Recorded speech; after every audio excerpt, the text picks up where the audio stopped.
Good morning, everyone, and welcome to Church at Home with Rachel for Feel Good Friday. On Fridays, I try to lighten things up a little bit and really go with something um, that's a little bit, lighter, easier to deal with, things like that. And today, I'd like to talk about memories and photos and the importance of Facebook. I can't believe I'm saying that. I am not a big fan of social media simply because I'm pretty useless at it. And as Wayne keeps reminding me, there's so much more I can learn. And I don't have time. I just don't have time or the resources to be able to sit down and, because I'm a hands-on person, I need to have somebody show me and sit down and work with it. But I don't have time. But I am learning how important Facebook can be. But first of all, pictures are really important. As you can see over my shoulder here, I have like a wall of pictures, and I have pictures all behind me, and they're everywhere. My house is like that. Um, Rob, my husband, has a wall in his office. It's called his Love Me wall. So all of his diplomas from university, his every course he's taken that he gets a certificate for, it's up there on this wall. Gripping Grins, where he's been given an award or something. The pictures are there, and those are all important because we need to catalog our lives. Some people are born and given this incredible gift of like an ironclad memory. They can, you mention a date and a time and they've got it. They remember exactly what happened, what people were wearing, what they could smell, the works, what they ate that day. Perfect. Others of us, not so much. Now, I've got a pretty good memory, I think. Maybe my family would argue with me, but I remember, I remember the strangest things. I remember like where to look on a page. Like if I'm looking for something, I can remember what the page looked like and it was like the third sentence down. Or I can remember some obscure thing about when I was 6 years old and we were at the cottage at Sauble Beach and my sister was wearing, you know, a red bathing suit on the beach and like things that don't matter, really. Um, but the most important things, those things that seem to matter the most, the things that the harder you try to remember, the more they slip out of your fingers, your memory. You know what I mean? Those things are important. And so pictures are worth 1,000 words. In some cases, I think they're worth 1,000,000 words. There are pictures on the wall behind me. One of them is a collage of pictures. It's the long rectangular one. Looks like it's got um, ruins of it. That is St. Anthony's Chapel on the way up to up to Arthur's Seat in outside Edinburgh, Scotland. And my sister took those pictures, and that's a gift she gave me for Christmas after in 2017, I believe, when because she and my dad had gone to Scotland, and she and I went up to St. Anthony's Chapel, an old deserted, abandoned, um, like it's a ruin, and it was peaceful and beautiful. And we had a good conversation there, and it was a beautiful memory. And she gave me that. She gave my dad one similar to that, with him standing on the footpath at St. Andrew's golf course, at St. Andrews, Scotland. My dad's an avid golfer, and so she remembered that, and she took pictures from that trip, part of the trip, and she gave him those pictures in his frame for Christmas that year. Those kinds of things, they take you back. Like when I look at the pictures of St. Anthony's Chapel, I remember how cold I was that evening. We were walking up. It was about 7 or 8 o'clock at night. It was in early August, and it was chilly. And so I had on my red sweater, my zip up fleece that was from Prince Edward Island when I got to visit with my husband Rob in 2011. And I had my backpack filled with it was our last night in Scotland, and I had my backpack filled with all the souvenirs I waited to buy on the Royal Mile until we were all done our walking. Little did I know that I'd be carrying 40 pounds of stuff on my back up St. up the up just part of the hill for for Arthur's Seat. Um, but that night was beautiful. I remember getting up there and the wind was chilly, but I was sweating so much I took my jacket off. And then, of course, the cold wind on a sweaty skin and that clammy feeling you get. I mean, all of those memories are right there. I remember watching my sister, who's a little bit younger than me, and being so proud of her and thinking that I wouldn't want to share that moment with anyone but her. I'm going to cry. There's a picture of Rob. You can't see it for the glare, but he's sitting in CAD pad, or the Canadian the Canadian camouflage uniform, and that's from his Reg Force Basic in 2008. And he's in his hooch or his little tent, and he's looking oh so handsome in his uniform and his sunglasses and his pith helmet and all that stuff. Um, and that's a great memory for me because that was the beginning of him living into his vocation. That Reg Force time, he was away from me. I was still working in Sarnia, and he'd gone on, and I would join him when he graduated from basic. I would move to be with him and start a new life as the military spouse. But for me, that picture is a reminder of when he fulfilled his call to become a chaplain. He already was a reserve chaplain, but this is the moment when that picture represents that. There's a picture in a brown frame. You can see it behind my Montreal Canadiens garbage can there. That garbage can is still up there because that's where I put it because dude used to pull Kleenex out of my garbage. I guess I could put the garbage can back on the floor now. But behind the garbage can, there is a hand painted watercolor painted by Liz J., who was a parishioner in my first parish in Trinity Church in Mitchell. And when I left Trinity Church to go on to Church Redeemer in London, the gift from that part of the parish, from Trinity, the Trinity part of that parish, they gave me this hand painted frame picture of the church. And that is a powerful reminder to me of how incredible that community was. And you see those pictures, they bring me someplace else. Now the picture above, that's the stained glass star up there that looks abstract. I'm going to point there, my finger is sort of on it.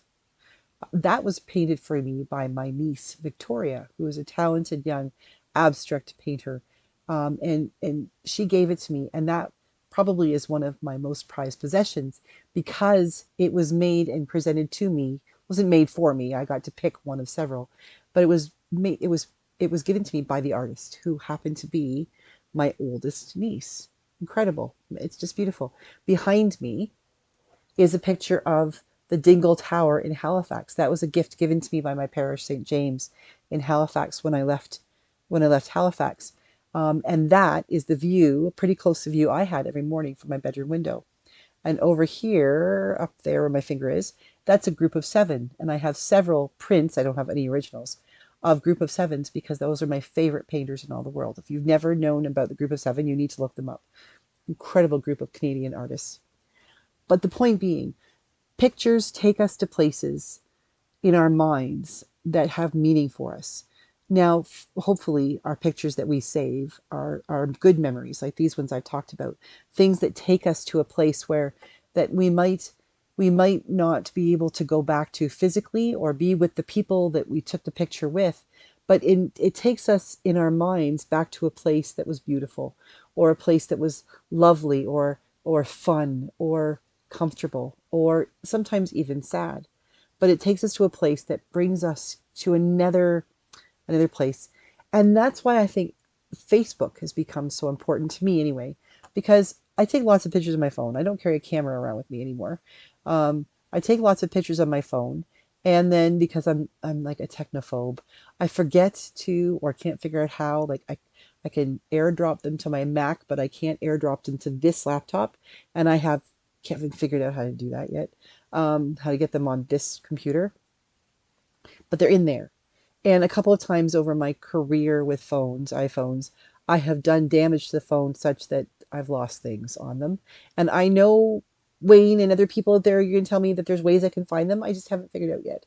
But what doesn't go away, and if I'm patient enough, will come back, is those memories I post on Facebook.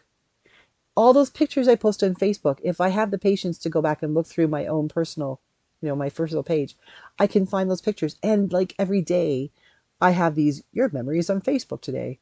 And I look back and there's pictures of things I completely forgotten about. And the best part is there's usually some caption, like some little thing I wrote to remind me in my old age of what it was I was thinking when I posted that picture. So lately, there's been lots of pictures of Dude, and that's been really helpful for me. There's a picture, for instance, of my stepson the other day, and we've had a rough time. Dan and I, we haven't always gotten along, but we've had our fair share of good days. And one of them was about a month or two before we were moving out of Halifax, Rob was gone to Gagetown, New Brunswick or something, and he was teaching a course or taking a course or something before we moved from Halifax to Petawawa, the area in Ontario. And every time he would go away, Dan and I would go to Peggy's Cove. Yes, that famous lighthouse. We go to Peggy's Cove, to the restaurant there, and we would have dinner. That was our sort of dad's deployed or dad's gone meal the first night he would go. And we figured it would probably be the last time we get out to Peggy's Cove before we moved. So this was like a big hurrah. We're going to buy souvenirs and do the big thing. And it was nice. It wasn't too windy. So Dan walked on the rocks, even though you're not supposed to walk on the rocks. And we had this meal.